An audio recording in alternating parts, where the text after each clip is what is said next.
Okay, magbibihis lang ako. Sagot niya na may munting ngiti sa labi. Nagtataka namang pinagmasdan ni Acer si Anika habang paakyat ng silid. He remembered how mad she is earlier tapos ngayon bigla na lang siyang ngingitian. Acer, I need your help with this one, please. Narinig niya sigaw nito mula sa itaas. Mabilis naman siya umakyat at binuksan ang pinto ng kwarto nilang mag-asawa. But he was surprised to see her lying seductively in bed, wearing see-through lingerie with a wicked smile on her lips. Do you wanna have me as your dinner instead? Acer was playing with the tips of her hair while she was lying beside him inside his big, warm arms. Are we fine now? Tanong nito at bahagya pa siyang niyuko para tingnan ang reaksyon niya. She hummed in a sleepy tone. I'm sorry for making you cry. Agape, I love you. Anito bago pa siya pinatakan ng halik sa kanyang noo. Nagmulat siya ng mata at hinalikan ito sa panga. I'm sorry for my immature behavior, Acer. I am at fault too. I should have understood you dahil mag-asawa tayo. Ano man bagay ay dapat pinag-uusapan at sana inilawakan ko pa ang pangunawa ko. I love you too. So much. Please, wag ka magsasawa sa pagiging overacting ko minsan. This is just me. Where did you get that idea na magsasawa ko sa'yo? Malambing nitong tanong. Kay Wilma. She pouted. Hindi ako magsasawa sa'yo, Mrs. Baltimore. He said with full of sincerity at mahigpit siyang niyakap. Kahit ba ako na ang pinaka-OA at pinaka-pabebe sa balat ng lupa? She heard him chuckle. Yes, Agape. I love all of you at hindi ako magsasawa kahit kailan. I can tolerate you forever as long as I live.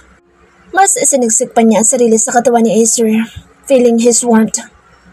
I will be going to Mindanao with that tomorrow. Agape mo. Maya-maya pa yung sabi nito. Oh, is it about the campaign? Yeah. Is it fine with you? I mean, I can refuse that kung hindi komportable sa'yo na pumunta ako. Knowing that Kate, it's fine, Acer. You can go. Walang problema sa akin yun. Putol niya dito. Talagang ayos lang sa'yo? Naiwagaan itong tanong kaya tumango siya ulit. Madama naman siyang pinagmasdan ni Acer na para bang inaarok nito ang takbo ng utak niya. Pagkatapos ay napailing pa. I thought pagbabawalan mo ko. Bulong pa nito pero dinig na dinig naman niya. Ngumiti siya ng matamis kaya mas lalong nawirduhan sa kanyang asawa. Hindi kita pagbabawalan, Acer, dahil sasama ko sa'yo sa pangangampanya para sa daddy mo. Sasama ka? I thought you're busy in the office. Tanong nito na nagpaangat ng kanyang kilay. Why does it sound like he doesn't want her to be there? Bakit? Ayaw mo ba akong sumama? Sa'yo doon? Hindi sa ganoon. Kaya lang ano? Para makachansing ng todo si Kate sa'yo?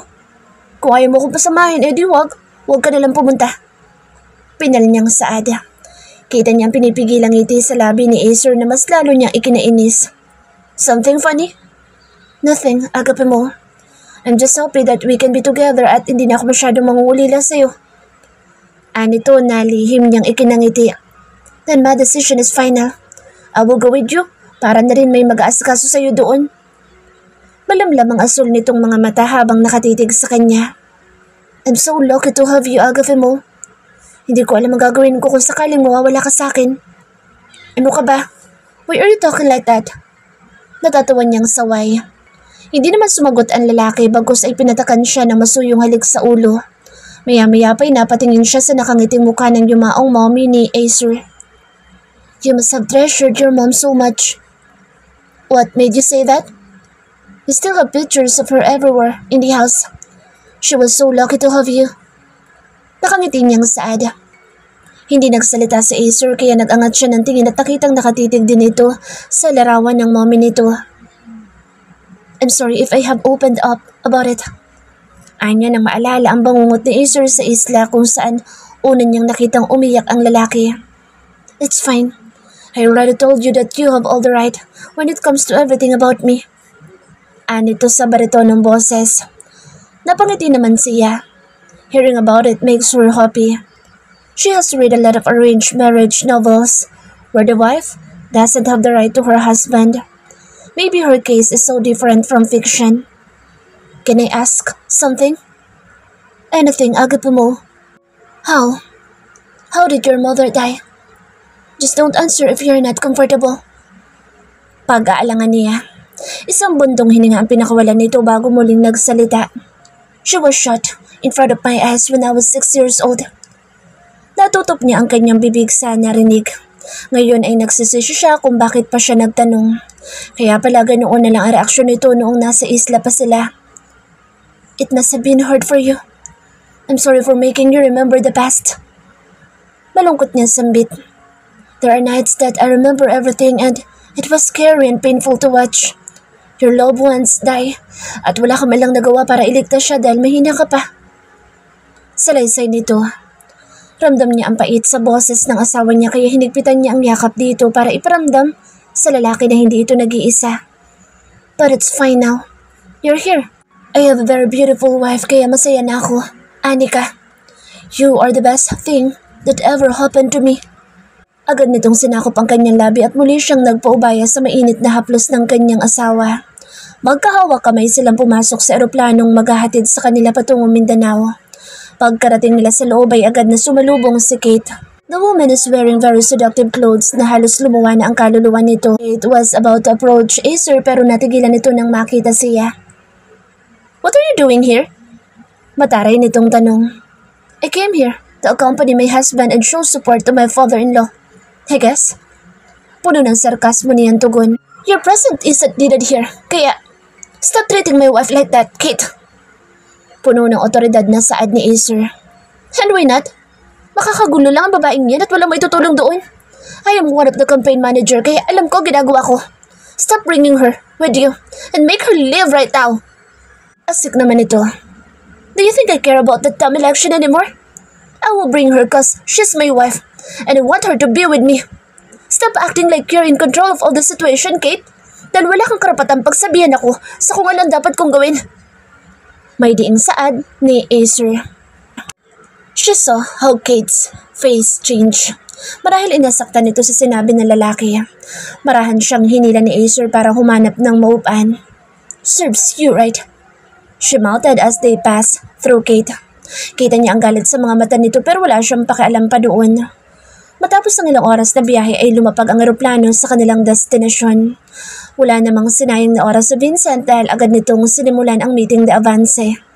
Sandaling nagpaalam si Acer sa kanya at kinausap ang sa tingin niyang mga bodyguards habang siya naiwan sa backstage. Sobrang daming tao sa naturang event kaya kailangan din ng puspusang pagbabantay. Pumunta siya sa hindi mataong lugar para sana iinom ng tubig. Nang bigla niyang nabitawan ng mineral water na dala dahil sa malakas na pagkakabangga sa kanya. Lumingon siya at nakita si Kate na nakatayo habang nakamasid sa kanya. You still didn't learn, huh? Did you receive my gift for you? I mean, have you already seen my gift? Nakangisi nitong tanong. Imbes na ipahalatang nasasaktan siya, ay mapang-uyam din siyang umisi. Of course. And I just have realized how desperate you are to have my husband. At pati kalandian mo ay hindi ka na nahiyang ipakita sa akin. Gawain mga lowly, desperate slut. Bitch! Tingin mo talaga seryoso sa iyong asawa mo? Dream on! Hindi ka mamahalin ni Acer kahit kailan. Nanggigigil pa nitong saada. She hissed. What a desperate woman. Sayang ang ganda. Wala ba itong nakitang ibang lalaki sa mundo at ang may asawa pa ang gusto? Well, newsflash, Miss Kate. He just did. Baka ikaw ang hindi niya kayang mahalin. Childhood friends kayo, di ba? But he didn't even marry you kasi kahit pa ibinigay mo na ang sarili mo sa kanya, it's you whom he can't love at hindi ako. Kita niyo kung paano naglabasan ng ugat nito sa galit at agad na umigkas ang palad subalit agad itong nasalag ni Acer. Lay a finger on my wife, Kate, at baka makalimutan kong may pinagsamahan tayo. May pagbabanta sa boses nito. Ilang beses na napalunok si Kate bago hinablot ang braso nito sa pagkakahawak ni Acer. Agad naman siyang binalingan na lalaki. Are you alright? Hindi ka niya ba sinaktan? Puno ng pag-aalala nitong tanong. Umiling naman siya kaya parang nakahinga ng maluwag ang lalaki. Hindi nagtagal ay nagsimula na ang programa. May mga inimbitahan ding banda si Vincent kaya parang may free concert na din. Dahil abala si Acer sa pakikipag-usap sa mga security, ay naiwan siya sa upuan. Nang magsimula ng kumanta ang banda, ay You Are The Reason ang unang itinugtog nito. Sabay-sabay silang napaawit sa chorus. Lumingon sa gawin niya si Acer kaya nginitian niya ito. Ngumiti namang pabalik ang lalaki pero maya-maya pa'y unti-unti itong napawi at napalitan ng pag-aalala. Nahalinhanan ng pagtataka ang kanyang ngiti. Lalo na nang patakbo itong lumapit sa kanya pero hindi pa man nakakarating sa Acer, ay may mainit na bagay ang tumama sa kanyang bandang dibdib. At kasunod noon ay ang likidong umagos mula dito. Unti-unti siyang nakaramdam ng nakamamanhid na sakit at nawalan lakas pero bago pa man siya bumagsak sa sahig, ay nasalo na siya ng matipunong bisig ni Acer. Anika! Kimbal nitong sigaw sa kanapatingin sa kanyang sugat. Mariin siyang napakapit sa kamay nito hanggang sa unti-unti siyang nanghina at napapikit. Anika! Don't you dare slip on me! Huling kataga niyang narinig bago siya tuluyang nawala ng malay. Hawak ni Acer ang kamay ni Anika habang lulan sila ng ambulansya papunta sa pinakamalapit na ospital. She was shot on her chest at marami ng dugo ang umagos mula sa sugat ng babae na labis niyang ipinag-alala. He was brave. Dahil na rin sa klase ng mundong kinalakhan niya but he can't help himself from getting afraid for his wife's situation. Sinisi niya ang sarili niya sa nangyari. If he was fast enough ay hindi matatamaan ng bala si Anika. But he was weak. Wala siyang silbi at hindi na protektahan ng babaeng mahal niya. Tom. Ramdam pa niya ang panginginig ng kalamnan na para bang bumabalik siya sa nakaraan. Hindi niya maiwasang mapaiyak nang maalala kung paano bumagsak sa kanyang harapan ang mommy niya noon nang patayin ito ng kanilang kalaban sa organisasyon na walang iba kung hindi ang ama ni Connor na siyang nagsisilbing bodyguard ni Anika. Sir, hanggang dito lang po kayo. Hindi po kayo pwedeng sumama sa loob. Awat ng nurse sa kanya. Kahit labag man sa kanyang loob ay wala siyang nagawa kundi sundin ang mga ito. Just please save my wife. Pagsusumamo niya. Don't worry, Mr. Valdemar. I'll do everything para siguraduhin magiging ligtas ang asawa niyo. Tugon naman ng doktora. Marahan siyang tumango at nangihinang sumandal sa pader, saka napaupo. Napahilamon siya ng mukha dahil sa nangyari. Hindi niya kakayanin kung may masamang mangyayari kay Anika. He loves her so much that losing her will be the death of him. Maya-maya pa ay tumunog ang kanyang telepono at nakitang si Artemio ang tumatawag. Hello? Hello, Lord Acer. We already have the assassin.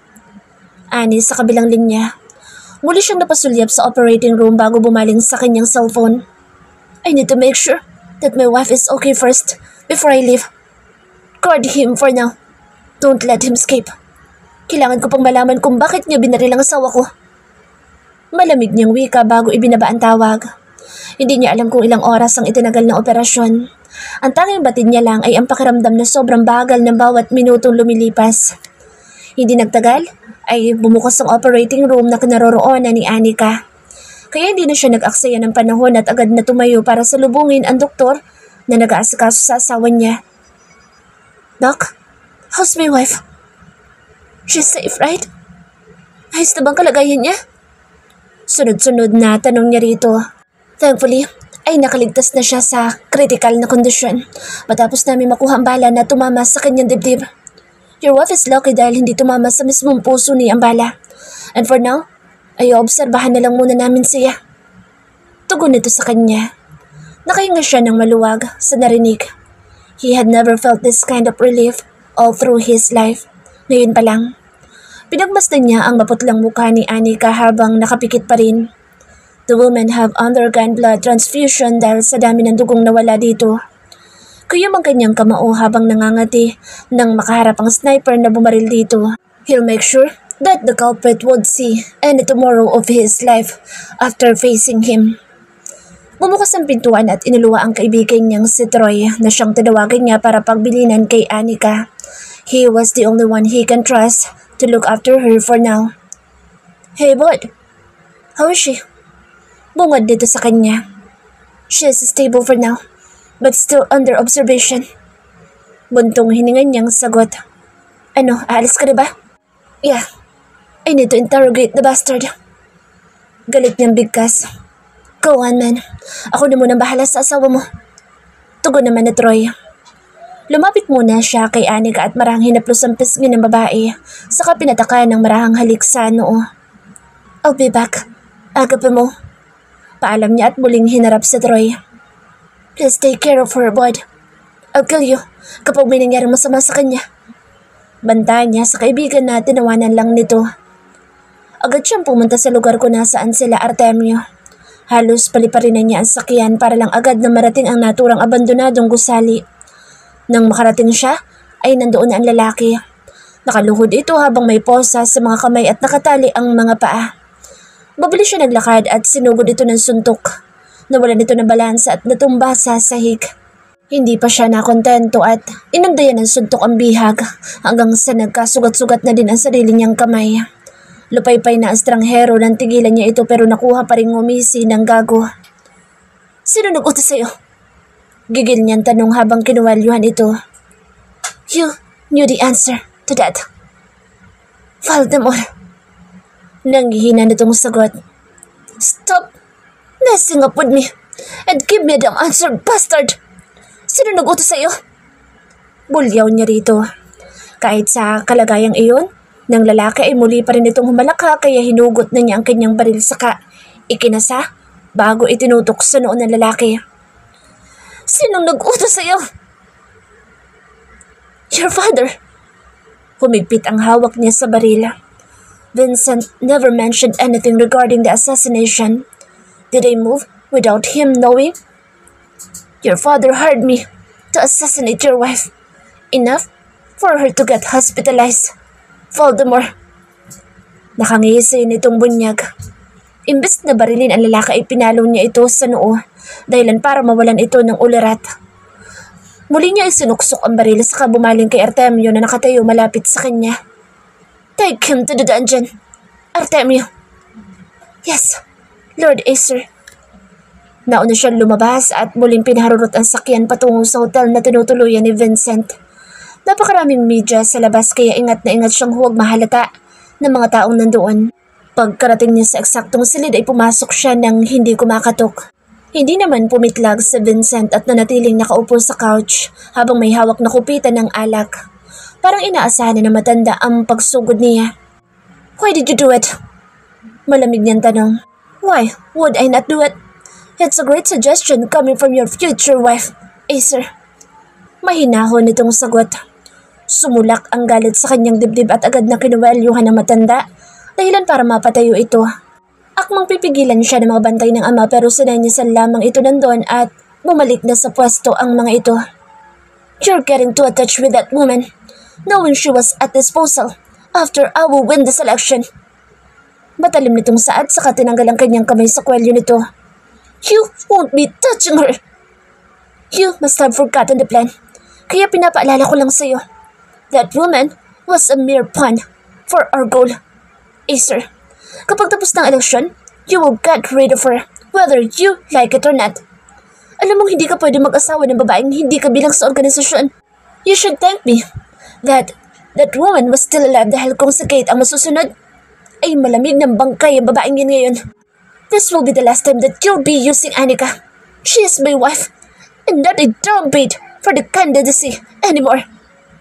Puno ng puot niyang sambit. Come on, Acer. She was the best option para patalsikin ang kalaban ko. You don't expect me to assassinate myself kung may tao naman akong pwedeng gamitin. Control your emotions, young man, and stop hindering my plans. I will set the rule, and you are going to obey it.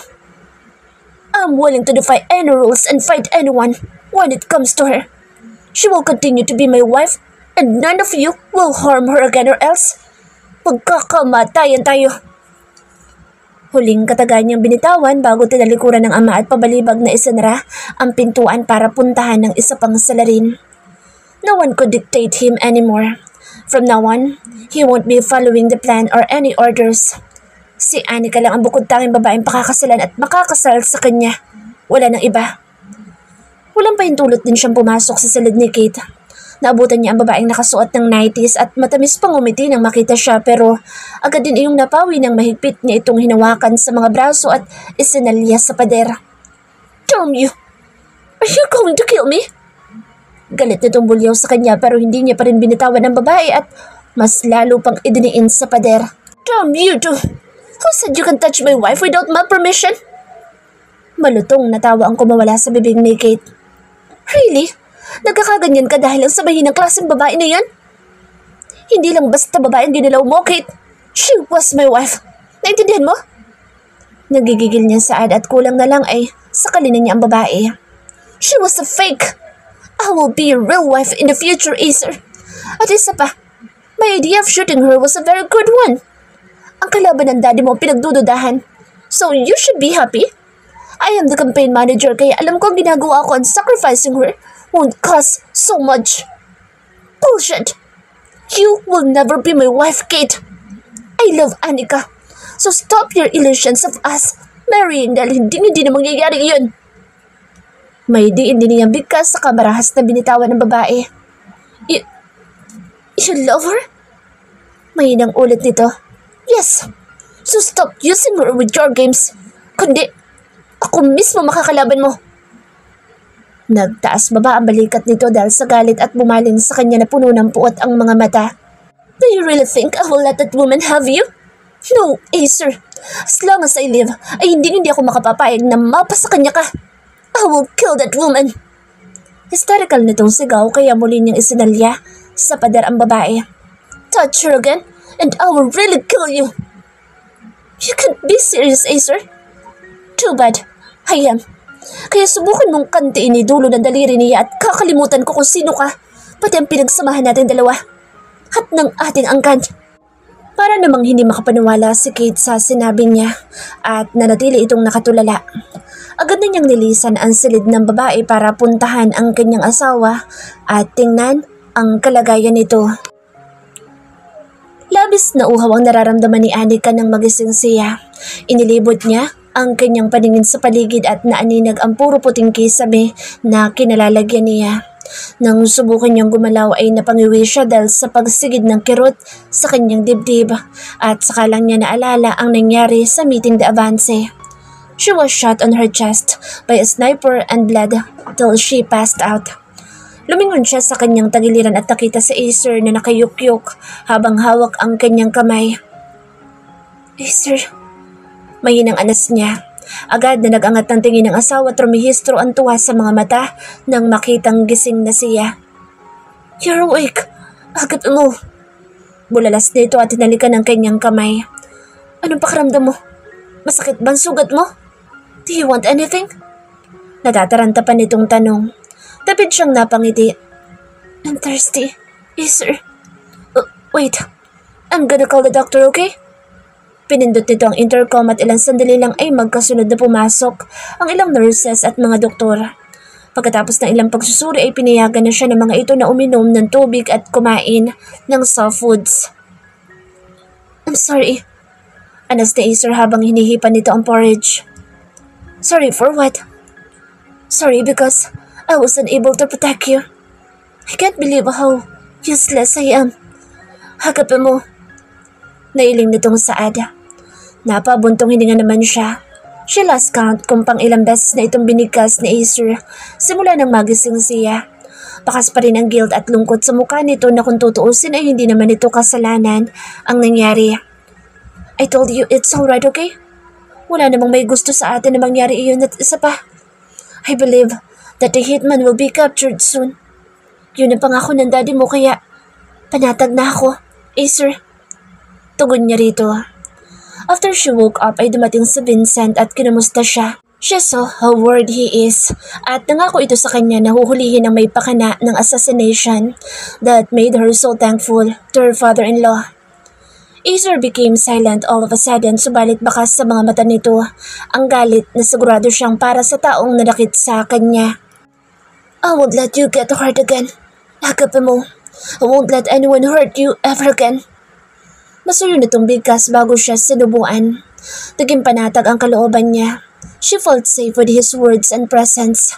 Hindi naman nag-aksaya ng panahon sa Acer at agad siyang inilipad pabalik ng Maynila gamit ang isang private plane na pag-aari nito. Anika! Napalingon siya sa pintuan ng silid nang bumungad ang mukha ng kanyang mommy, Feliz. Gaya ni Acer ay labis na pag-aalala din ang naipintas sa mukha ng ginang. Mommy? Hey, Iha, ayos na ba ang pakiramdam mo? Tanong ng mommy niya saka sinipat ang kanyang kabuuan. Oh, Anika, you made me so worried. Akala ko'y magkaka-heart attack na ako nang nabalitaan kong nabaril ka. Maluha-luha nitong sambit. Ginagap niya ang kamay ng ina para panatagin ang loob nito. She doesn't want her to worry that much given the situation that Feliz is still overcoming her father's death. Acer, what have really happened? Hindi pa ba nahuhulang gumawa nito sa anak ko? Hindi ako makapapahig na masaktan ng aking unika iha. Hysterical na baling ni Feliz at medyo tumaas pa ang boses sa asawa niyang kakapasok lang ng silid nila, dala ang gamot niya. Mommy, saway niya dito. She doesn't want to add the guilt Acer was feeling right now. I'm sorry about what happened, Mommy Feliz. Tugon naman ang asawa niya sa mababang boses. Napabuntong hininga ang mommy niya at nasapon nito ang sariling noo. Pasensya ka na, Acer. I was just worried for her safety.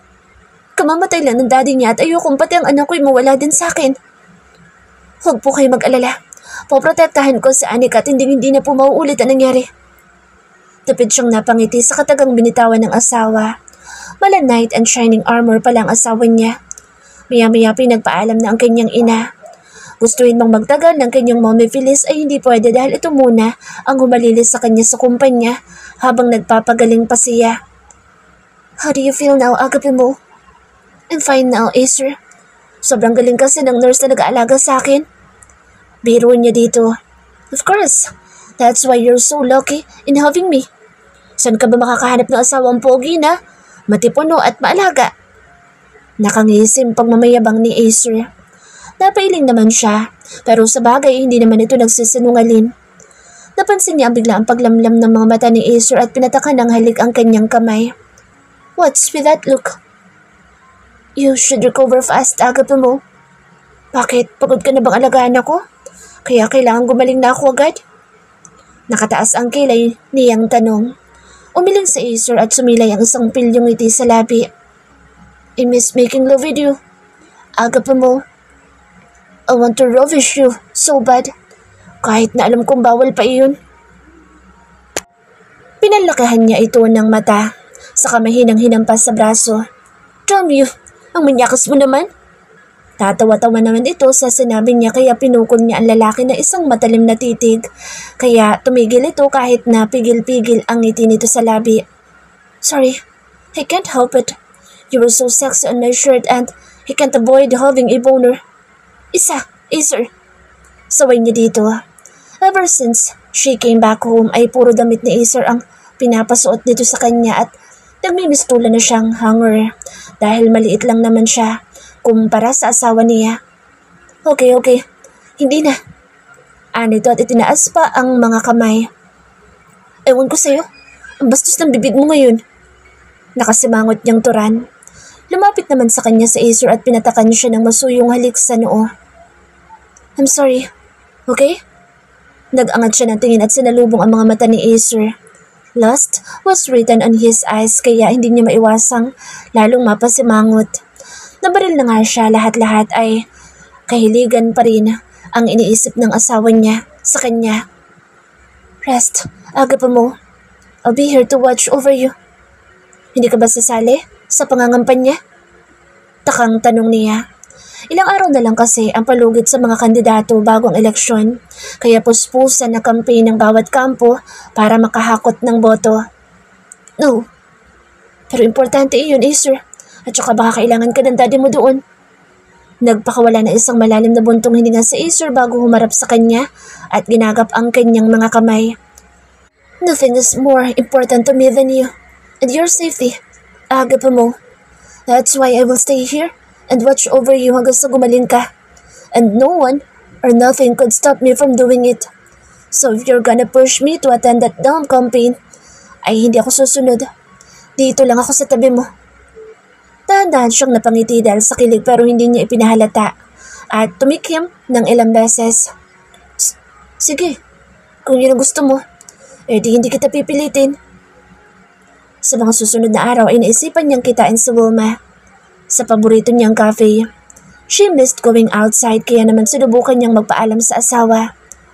It's a no, Anika. Matigas nitong tanggi. Ilang beses na nga ba siya nagpaalam? Mga nasa 10 na yat at parehong sagot lang ang nakuha niya.